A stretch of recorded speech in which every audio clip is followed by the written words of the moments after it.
Tahukah Anda, setidaknya ada 7 kebajikan yang menakjubkan dari karakter atau akhlak baik. Berikut beberapa kebajikan pada akhlak baik tersebut. 1. Kebajikan pada akhlak baik.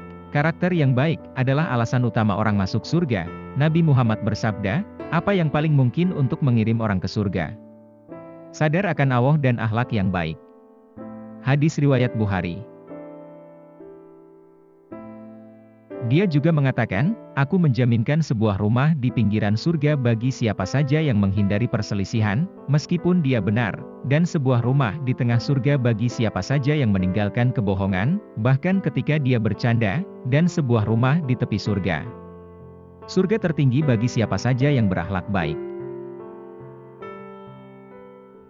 2. Kebajikan pada akhlak baik, mendapatkan derajat yang tinggi. Nabi Muhammad bersabda, tidak ada yang lebih berat dalam timbangan amal daripada akhlak yang baik. Hadis riwayat Bukhari. 3. Kebajikan pada akhlak baik, dekatkan diri dengan Nabi di hari kiamat. Nabi berkata, yang paling aku cintai dan yang duduk paling dekat denganku di hari kiamat adalah kamu yang paling baik akhlaknya. Orang yang paling membenciku dan yang paling jauh darimu pada hari kiamat adalah orang sombong, pembual, dan orang sombong. 4. Kebajikan pada akhlak baik, makam orang yang berpuasa dan sholat malam. Aisyah berkata, aku mendengar Rasulullah bersabda, dengan akhlaknya yang baik seorang mukmin dapat mencapai derajat yang sama dengan orang yang berpuasa dan sholat malam. Alangkah indahnya jika orang tersebut berpuasa dan sholat malam, serta menyempurnakan akhlaknya. Maka tidak ada seorang pun yang dapat menandinginya.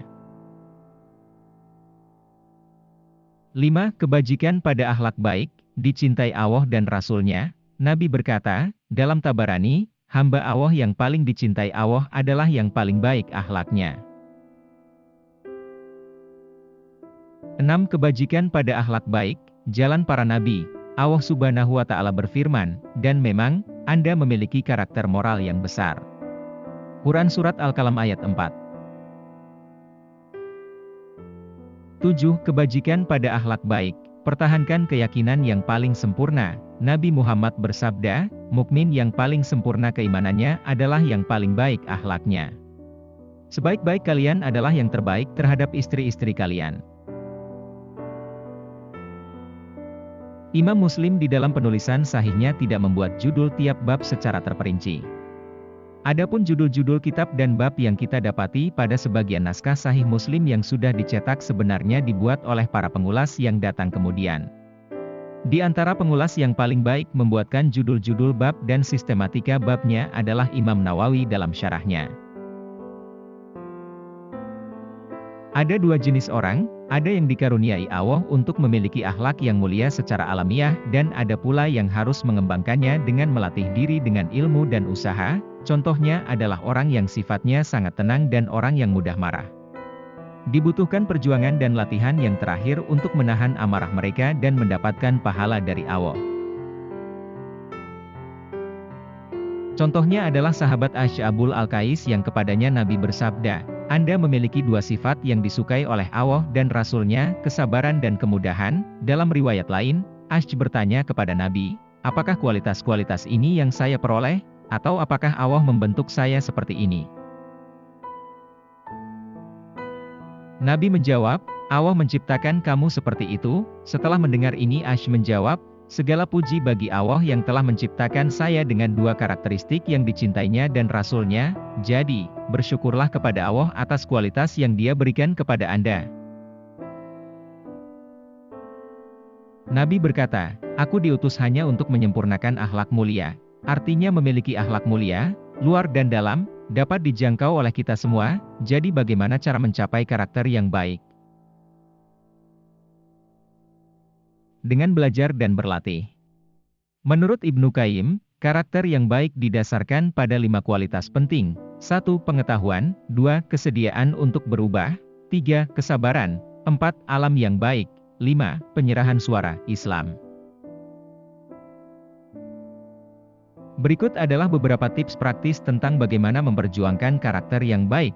Ikhlas dalam meminta kepada Allah untuk memberikan karakter yang baik. Buatlah doa siang dan malam. sabar dan terus berusaha, melawan nafsu Anda untuk meninggalkan kebohongan, perkataan buruk, lingkungan buruk, dan lain-lain. Kelilingi diri Anda dengan orang-orang yang berakhlak baik, berdoa Allah membawa orang-orang benar di jalan Anda. Menerima nasihat dan mencari pengampunan dari orang lain. Jika ibumu berkata, "Anakku, jangan katakan itu," kamu harus mendengarkannya, dan jangan sombong. Kesombongan adalah menolak kebenaran, bahkan jika itu dari anak Anda, atau istri Anda. Anda tidak akan masuk surga jika di dalam hati Anda masih ada sebutir kesombongan. Sekalipun orang kafir yang mengoreksi kesalahan, terimalah nasihatnya. Membaca buku tentang karakter yang baik, lihat di sirah, dikatakan, "Saya tidak mempercantik Muhammad dengan kata-kata saya, melainkan dia memperindah kata-kata saya."